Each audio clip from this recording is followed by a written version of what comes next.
Siwmai a chroeso i'r Newyddion i ddysgwyr.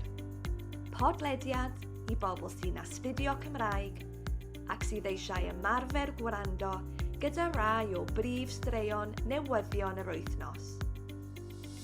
I ddechrau, dyma eirfa ddefnyddiol o newyddion yr wythnos hon. Penrhyn, peninsula, penrhyn.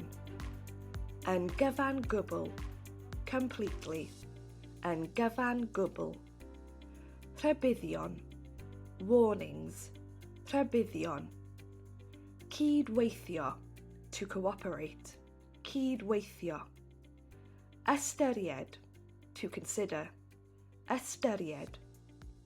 Treftadaeth, heritage, treftadaeth. Etholiadau, elections, etholiadau. Maerol, mayoral, mayoral. Canlyniadau, results, canlyniadau. Plaid, a political party, plaid. Llwyddiant, success, llwyddiant. Myfyrio, to reflect, myfyrio. Cynyddu, to increase, cynyddu. Mwyafrif, majority, mwyafrif. Syfrdanol, shocking, syfrdanol. Amheuaeth, suspicion, amheuaeth. Dynladdiad, manslaughter, dynladdiad. Nawr, dyma prif straeon newyddion yr wythnos hon. Dydd Llun, yr 8fed ar 20 o Ebrill. Dysgon ni bydd y conclaf i ddewis y pab nesaf yn dechrau ar y 7fed o Fai. Bydd 133 o gardinaliaid yn cwrdd i ethol y pab newydd, mewn proses sydd â hanes hir iawn. Roedd newyddion mawr o benrhyn Iberia, wrth i Sbaen, Portugal a rhai ardaloedd yn Ffrainc cael toriad pŵer enfawr. Roedd yr ardal heb drydan am oriau, gyda bywydau pobl yn gorfod stopio yn gyfan gwbl. Dydd Mawrth, y 9fed ar 20 o Ebrill. Clywon ni fod athrawon, nyrsys a gweithwyr cyngor wedi cyhoeddi rhybuddion streic dros gyflogau. Ond, dywedodd Keir Starmer nad oedd am weld gweithwyr y sector cyhoeddus yn streicio, gan ddadlau bod ffordd llawer gwell i'r llywodraeth a'r sector gydweithio. Dysgon ni fod cyn-gapten tîm rygbi Cymru, Ken Owens, yn ystyried sefyll dros lafur yn etholiad y Senedd yn 2026 ar gyfer sedd newydd Sir Gaerfyrddin. Dydd Mercher, y 10fed ar 20 o Ebrill. Clywon ni fod 20 mlynedd yn union wedi mynd heibio ers i'r fideo cyntaf erioed cael ei bostio ar YouTube. Gyda mwy na 5 biliwn fideo wedi postio ar y wefan, roedd sawl adroddiad yn trafod sut mae'r platfform ac ein bywydau wedi newid ers hynny. Ym mis Awst llynedd, cafodd plas tan y bwlch ger Blaenau Ffestiniog ei roi ar y farchnad, ond dechreuodd llawer o'r bobl leol boeni am ddyfodol yr adeilad.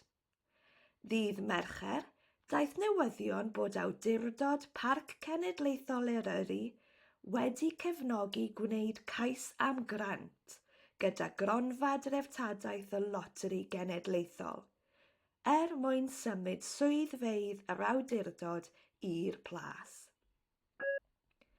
Dydd Iau, y cyntaf o Fai. Gwelon ni record newydd tymheredd gyda'r dechrau poethaf erioed I fis Mai, a thymheredd o 29.3 gradd yn Llundain. Roedd etholiadau lleol ar gyfer 24 cyngor yn Lloegr, a hefyd ar gyfer 6 awdurdod maerol. Roedd is-etholiad yn Rhwncwn a Helsby hefyd. Dydd Gwener, yr ail o Fai. Daeth canlyniadau etholiadau lleol Lloegr dydd Iau. Reform UK oedd yr enillydd mawr.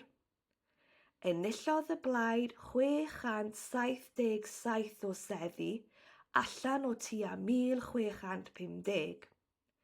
Mae Nigel Farage yn mwynhau'r llwyddiant, ond mae Llafur a'r ceidwadwyr yn cymryd amser I fyfyrio ar sefyllfa eu pleidiau. Cyhoeddodd Joe Allen, chwaraewr canol cae Cymru ac Abertawe, ei fod yn ymddeol o bêl-droed yn 35 oed. Ar ôl chwarae dros 600 o gemau ar lefel clwb ac ennill 77 cap dros Gymru, bydd yn chwarae ei gêm olaf yn yr haf. Dydd Sadwrn, y 3 o Fai.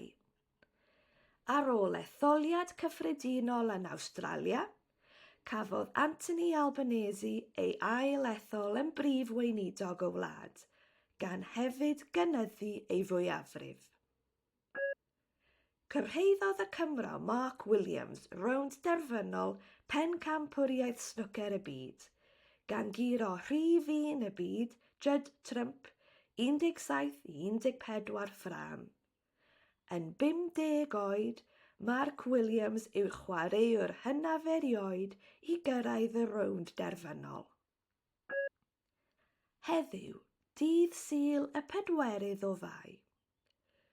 Rydyn ni wedi clywed newyddion syfrdanol am 14 o blant yn cael eu harestio ar amheuaeth o dynladdiad, yn dilyn marwolaeth bachgen 14 oed ar ôl tân mewn uned ddiwydiannol yn Gateshead. Mae newyddion gwych am brosiect creadigol newydd sy'n archwilio hanes y gymuned Gymreig Eidalaidd yn ne Cymru. Enw'r prosiect yw Perthyn. Syniad John Meirion Rea, artist o Gaerdydd sydd â treftadaeth Eidalaidd yn ei deulu. Diolch am wrando ar y newyddion I ddysgwyr yr wythnos hon.